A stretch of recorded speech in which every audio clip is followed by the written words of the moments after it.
Aujourd'hui, je vais parler du roman familial, une expression qu'on retrouve dans la pensée de Freud.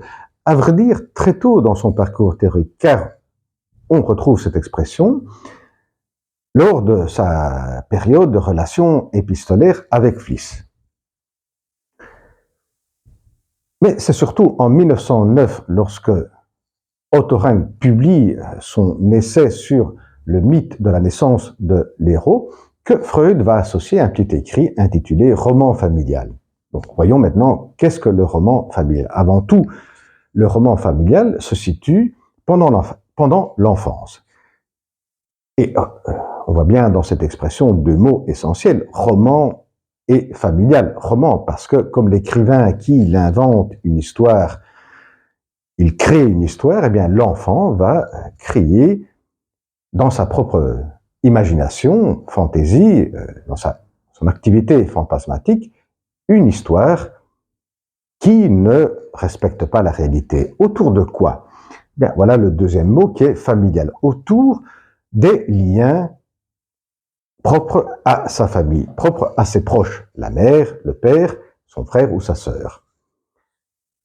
Et pourquoi créer une histoire qui ne tient pas compte de la réalité, une histoire imaginaire? Pour atténuer une certaine souffrance qui provient de sens de culpabilité, qui provient de la déception ou de la jalousie. Faisons quelques exemples autour de ces trois souffrances.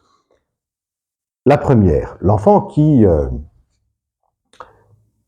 construit une histoire autour de sa maman, qui, dans cette histoire, sa maman n'est pas vraiment sa maman. C'est une autre femme, sa vraie maman. Et là, il construit une petite histoire autour de cela. Pourquoi? Pour atténuer la souffrance provenant des sens de culpabilité lorsqu'il a des fantaisies d'inceste.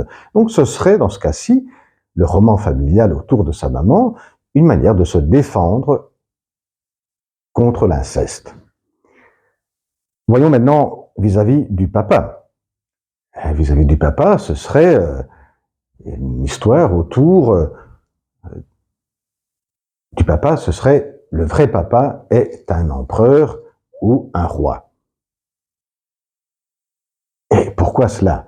Parce que le papa l'a déçu, et donc il va, grâce à cette histoire, revenir à premières années où il avait idéalisé le père, où le père était le tout-puissant. Et là, on atténue une souffrance qui est propre au narcissisme, propre au moi, en créant, voilà, cette autre origine du père.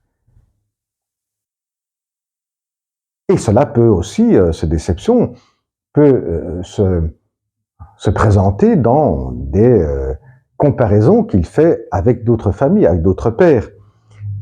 Je cite cela parce que Freud a introduit une dimension sociale également.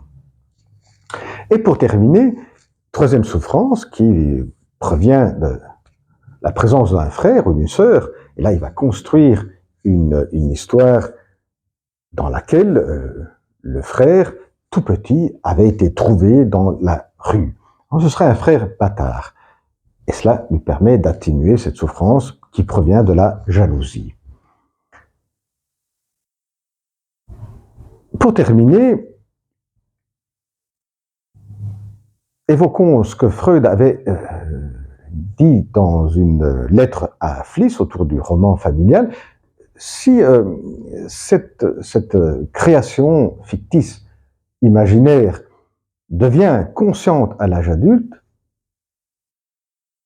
eh bien là, on est dans le cas de la paranoïa. Dans le cas de la paranoïa, une construction qui avait été faite pendant l'enfance devient réelle, se présente sous la forme d'une croyance effective que son père est un empereur. Et donc il va croire que ses propres origines sont des origines nobles.